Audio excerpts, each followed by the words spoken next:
તમે લોકોને દાન આપો છો, ગરીબોને મદદ કરો છો, પણ શું તમે જાણો છો કે સૌથી મોટી અને સાચી દયા કઈ છે?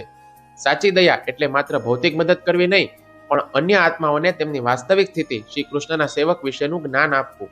શ્રીલ પ્રભુપાદ એવું શીખવે છે, કોઈને થોડું ભોજન આપવું એ દયા છે, પણ કોઈ આત્માને આ ભૌતિક દુઃખના ચક્રમાંથી બહાર નીકળવાનો માર્ગ બતાવો એ તો પરમ દયા છે.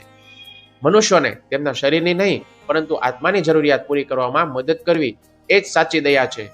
આત્મ સાક્ષાત્કારનું જ્ઞાન આપવું એ સૌથી મોટું દાન છે. જે વ્યક્તિ શ્રીમદ ભગવદ્ ગીતાના સંદેશનો પ્રચાર કરે છે તે શ્રી કૃષ્ણનો સૌથી પ્રિય સેવક છે. આ જ્ઞાન આપીને તમે કરોડો જન્મોના દુઃખોનો અંત લાવો છો. જેમ કોઈ માણસ દાઝી ગયો હોય અને તમે તેને ઠંડા પીણા આપો તો તે અજ્ઞાન છે.